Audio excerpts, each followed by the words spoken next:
ಪರಿಸ್ಥಿತಿನ ಅವ್ರ ಮುಂದೆ ಇಟ್ಟಿದ್ದೆ ನಾನು. ಅವಾಗ ಸಿದ್ದರಾಮಯ್ಯ ಅವರು 24 ಗಂಟೆ ಒಳಗಡೆ ಒಂದು 20-30 ಸೈಟು ಇವ್ರ ಕುಟುಂಬಕ್ಕೆ ಅಲರ್ಟ್ ಕೊಡಬೇಕು ಅಂತ ಹೇಳ್ಬಿಟ್ಟು ಅಲರ್ಟ್ ಮಾಡಿದ್ರು. ಅಂದಿನಿಂದ ಇಂದಿವರೆಗೂ ಡಿಸಿ ಮತ್ತೆ ಪರಮೇಶ್ವರ್, ಡಿಸಿ ಶುಭ ಕಲ್ಯಾಣ ಅವ್ರಿಗೆಲ್ಲ ಮೀಟ್ ಮಾಡ್ತಾ ಇದ್ದೀನಿ. 3 ತಿಂಗಳಲ್ಲಿ ಹಕ್ಕುಪತ್ರ ತರಿಸ್ಕೊಡ್ತೀನಿ ಅಂತ ಹೇಳಿದ್ರು. ಅದು ಇದುವರೆಗೂ ಹಕ್ಕುಪತ್ರ ತರಿಸ್ಕೊಡ್ಲಿಲ್ಲ. ಅದಕ್ಕೆ ಮೊನ್ನೆ ಏಪ್ರಿಲ್ ತಿಂಗಳಲ್ಲಿ ಜನಸಂಪರ್ಕ ಸಭೆ ನಡೀತಲ್ಲ, ಅವಾಗ ದಯಾಮರಣನು ನಾನು ಕೊಟ್ಟಿದ್ದೆ. ಸರ್, ನನಗೆ ಇರೋಕ್ಕೆ ಜಾಗ ನೆಲೆ ಇಲ್ಲ, 2 ಮಕ್ಕಳಿದ್ದಾರೆ, ಗಂಡ ಬೇರೆ ತೀರೋಗಿದ್ದಾರೆ, ರೀಸೆಂಟ್ಲಿ 3 ತಿಂಗಳಲ್ಲಿ ತೀರೋಗಿದ್ದಾರೆ ಅಂತ ಹೇಳ್ಬಿಟ್ಟು ನಾನು ಇರಕ್ ಆಗ್ತಾ ಇಲ್ಲ, ಎಲ್ಲೂ ಜಾಗ ಇಲ್ಲ ಅಂತ, ನನಗೆ ಜೀವನನೇ ಮಾಡೋದ್ ಕಷ್ಟ ಆಗ್ಬಿಟ್ಟಿದೆ, ನನಗೆ ದಯಾಮರಣ ಕೊಡಿ ಅಂತ ಹೇಳ್ಬಿಟ್ಟು ದಯಾಮರಣವನ್ನ ಒಂದು ಪರಮೇಶ್ವರ್ ಅವ್ರಿಗೆ ನೀಡಿದ್ದೆ. ಅವರು ನನ್ನ ಕಷ್ಟಕ್ಕೆ ಸ್ಪಂದಿಸಿ ಒಂದು 6 ತಿಂಗಳು ಬಾಡಿಗೆ ಕಟ್ತೀವಿ, ಮತ್ತೆ ಮನೆದು ರೇಷನ್ ವೆಚ್ಚ ಏನಿದೆ ಭರಿಸ್ತೀವಿ, ಆಮೇಲೆ ನಿಮಗೆ ಹಕ್ಕುಪತ್ರವನ್ನ ನಾನು ಸಲ್ಲಿಸ್ಕೊಡ್ತೀನಿ ಅಂತ ಹೇಳಿದ್ರು. ಆಯ್ತು ಸರ್ ಅಂತ ಹೇಳ್ಬಿಟ್ಟು ಅವತ್ತಿಂದ ಇವತ್ತಿಗೂ 1 ತಿಂಗಳಾಯ್ತು. 1 ತಿಂಗಳಾಯ್ತು. ಮತ್ತೆ ಮೊನ್ನೆ 6ನೇ ತಾರೀಕು ಬುಧವಾರ ದಿವಸ ಡಿಸಿ ಅವರಿಗೆ ಭೇಟಿ ಮಾಡಿದೆ. ಮ್ಯಾಮ್ 1 ತಿಂಗಳಾಯ್ತಲ್ಲ ಮ್ಯಾಮ್, ಅದು ಪ್ರೋಸೆಸ್ ಏನ್ ಮಾಡ್ತೀರಾ ನೀವು, ಅದು ಯಾವ ತರ ನೀವು ಕಾರ್ಯರೂಪಕ್ಕೆ ತರ್ತೀರಾ, ಭರವಸೆ ಕೊಟ್ರಲ್ಲ ಅದು ಅಂತ ಕೇಳಿದಕ್ಕೆ, ನೀವು 5ಗೆ ಬನ್ನಿ ಅಮ್ಮ, 5 ಗಂಟೆಗೆ ಅದು ಅಲ್ಲಿ ಪರಮೇಶ್ವರ್ ಸಿಗ್ತಾರೆ ಅಂತ ಹೇಳಿದ್ರು ಇವರು. ಸರಿ ಅಂತ ಹೇಳ್ಬಿಟ್ಟು ನಾನು ಸುಮ್ಮನಾದೆ. ಆಮೇಲೆ ಪರಮೇಶ್ವರ್ ಅವರು PA ನಾಗಣ್ಣ ಅಂತ ಇದಾರಲ್ಲ, ಅವ್ರು ನಾಗಣ್ಣ ಅವರು ಫೋನ್ ಮಾಡಿದ್ರು, 5ಗೆ ಬನ್ನಿ, ಏನಿದೆ ನಿಮ್ಮ ಅಮೌಂಟ್ ನಾವು ಕೊಡ್ತೀವಿ ಅಂತ ಹೇಳ್ಬಿಟ್ಟು. ಸರಿ ಅಂತ ಹೇಳ್ಬಿಟ್ಟು ನಾವು ಹೋದ್ವಿ 5ಗೆ ಹೋದಾಗ ಅಲ್ಲಿ ಬಾಯಿಗೆ ಬಂದಂಗ್ ಮಾತಾಡಿದ್ರು. ನಾವೇನ್ ಬಡವ್ರಿಗೆ ಎಲ್ಲಾರ್ಗು ಉದ್ಧಾರ ಮಾಡ್ತೀವಿ ಅಂತ ಹೇಳಿದೀವ, ಹಂಗೆ ಹಿಂಗೆ ಅಂತ ನಾಗಣ್ಣ ಅವರು ಮತ್ತೆ ಕೊರಟಗೆರೆ ಮಹಿಳಾ ಅಧ್ಯಕ್ಷ ಅಂತ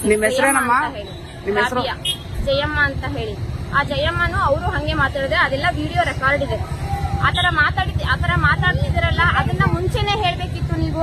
ಮತ್ತೆ ಯಾಕೆ ಜನಸಂಪರ್ಕ ಸಭೆಯಲ್ಲಿ ನೀವು ಭರವಸೆ ಕೊಟ್ರಿ, 6 ತಿಂಗಳು ಬಾಡಿಗೆ ಕಟ್ತೀನಿ ನಾನು ರೇಷಾ ವೆಚ್ಚ ಹಾಕ್ತೀನಿ ಅಂತ ಹೇಳ್ಬಿಟ್ಟು ಭರವಸೆ ಕೊಟ್ರಲ್ಲ ಅಂತ ಕೇಳಿದ್ರಿ.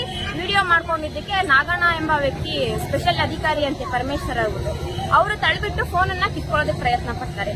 ಅದೆಲ್ಲ ವಿಡಿಯೋ ರೆಕಾರ್ಡ್ ಮಾಡಿದ್ದೀನಿ ನಾನು. ಇದುವರೆಗೂ ಏನು ನ್ಯಾಯಾನು ಸಿಗ್ತಾ ಇಲ್ಲ ಹಕ್ಕುಪತ್ರ. ಇವಾಗ ಸಿಎಂ ಬರುವಂತ ಒಂದು ಸನ್ನಿವೇಶದಲ್ಲಿ 20ನೇ ತಾರೀಕೇನು ಸಿಎಂ ಬರ್ತಾ ಇದಾರಂತೆ, 1,85,000 ಮೀಸತ್ತು ಮತ್ತು ಹಕ್ಕುಪತ್ರವನ್ನ ಕೊಡ್ತಾ ಇದ್ದಾರೆ. ಮತ್ತೆ ನನಗೆ ಕೊಡ್ತಾ ಇಲ್ಲ?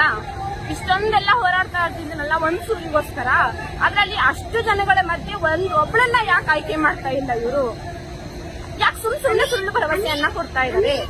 ಅದನ್ನ ನಾನು ಕೇಳಿದ್ದೆ. ಒಂದ್ ವೇಳೆ ಇವ್ರು ಕೇಳಲಿಲ್ಲ ಅಂತ ಅಂದ್ರೆ ಇದೇ ಅಮಾನಿಕೆರೆಯಲ್ಲಿ ನಮ್ಮ 3 ಜನ ಹೆಣ್ಣು ಮಕ್ಕಳ ಶೋಧ ಕಾರ್ಯ ನಡೆಸಬೇಕಾಗುತ್ತೆ. ಆ ತರ ಮಾಡ್ತೀನಿ, ಮಾಡೋದಲ್ಲ. ಇದು ನನ್ನ ದಿಟ್ಟ ನಿರ್ಧಾರ. ನನ್ನ ಸಾಯೋವರೆಗೂ ಸುಮ್ಮನೆ ನನ್ನ ದಯಾಮರಣ ಕೊಟ್ಟಿಲ್ಲ.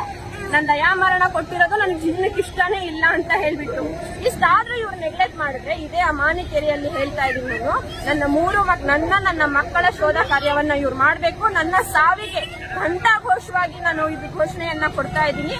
ನನ್ನ ಸಾವಿಗೆ ಪರಮೇಶ್ವರ್ ಮತ್ತೆ ಡಿಸಿ ಶುಭ ಕಲ್ಯಾಣ ಕಂದಾಯ ಇಲಾಖೆಯ ಅಧಿಪತಿಯಾಗಿ ನಿಂತಿರುವಂತಹ ಜಿ ಪರಮೇಶ್ವರ್ ಮತ್ತೆ ಡಿಸಿ ಶುಭ ಕಲ್ಯಾಣ ಮತ್ತೆ MLA ಜಯಚಂದ್ರ, ಶಿರಾ ತಾಲೂಕಿನ MLA ಜಯಚಂದ್ರ, ಇವರು ಪ್ರಮುಖ ಕಾರಣಕರ್ತರಾಗಿರ್ತಾರೆ.